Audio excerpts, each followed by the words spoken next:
to be talking about my biggest lessons that I've learned in 2021. And I feel like these are really useful things you guys could take away from this video. Like, if I'm telling you these lessons, then you can apply it to your life so you can learn from what I learned. So I'm gonna get my outfit on.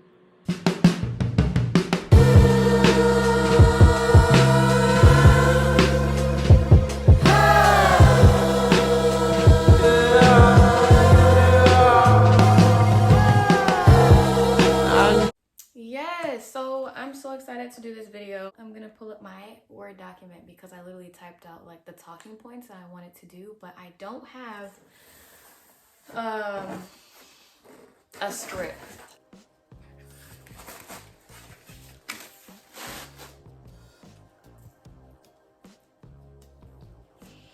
Okay. I gotta eat like a couple slices first because I'm so hungry.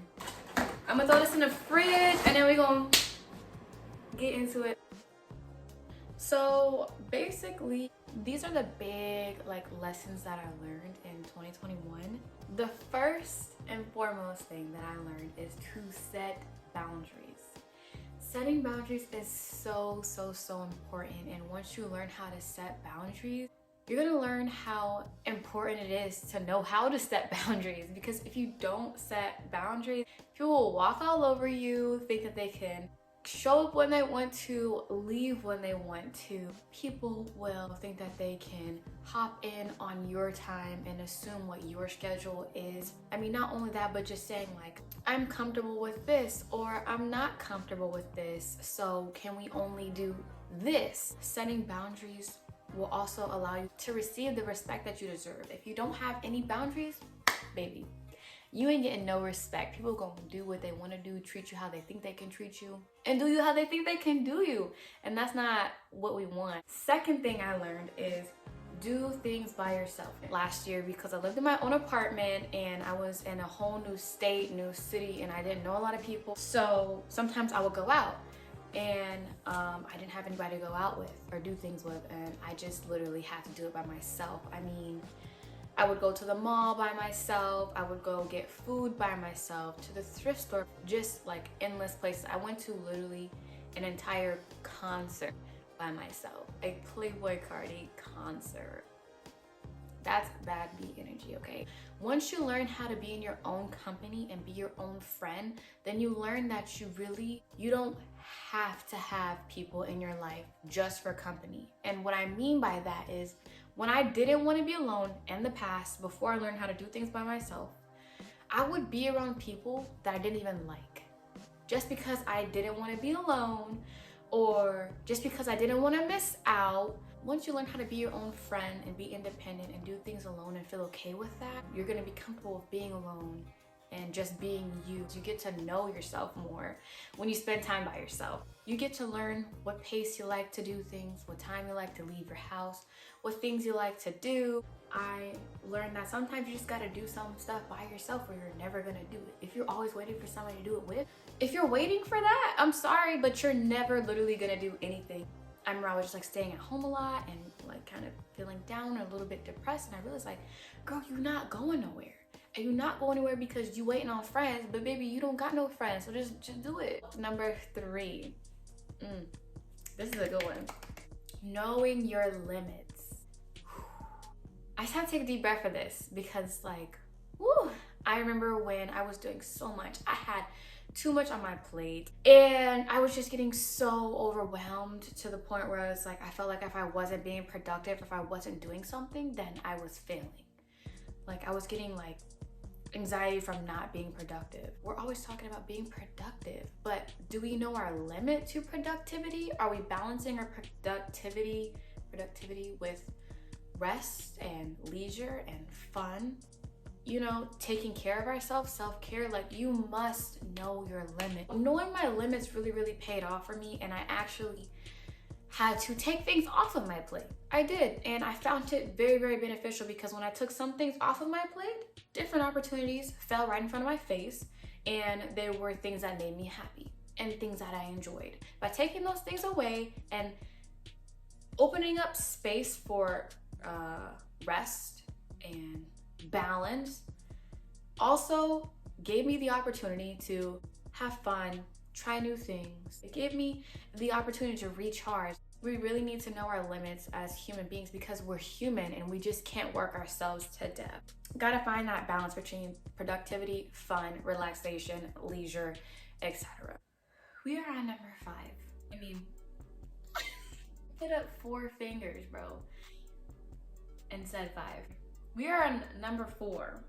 And this one is, it does not have to be perfect. I, for the longest, was actually trying to make YouTube videos, but I was being so hard on myself and being such a perfectionist that I actually wasn't getting anything out of the video because I was so focused on trying to have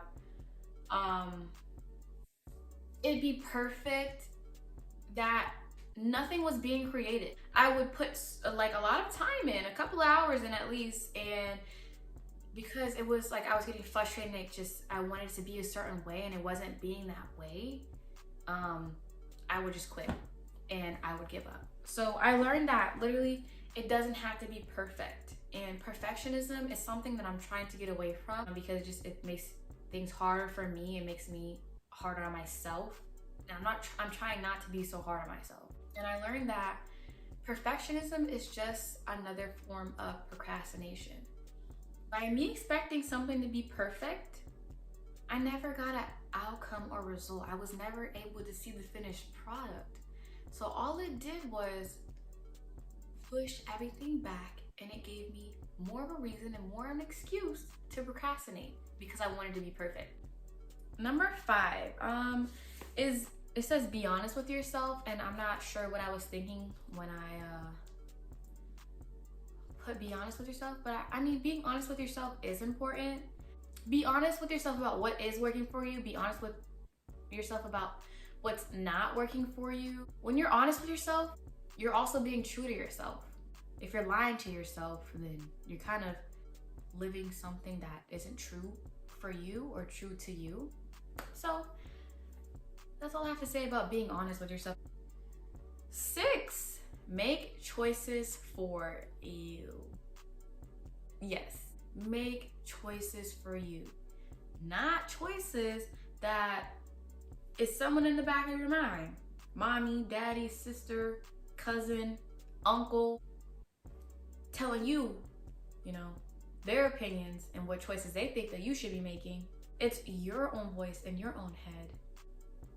And you're making decisions for yourself. When you make choices for yourself and choices for you, you're making decisions for yourself and you're on a path for you. Making choices for yourself is so significant because if you're not, then you're living a life that someone else is telling you that you should live. If you're not making any choices for yourself, you're not going to learn how to trust yourself and trust in what you believe. So literally, I had to learn how to become more comfortable with making choices for myself.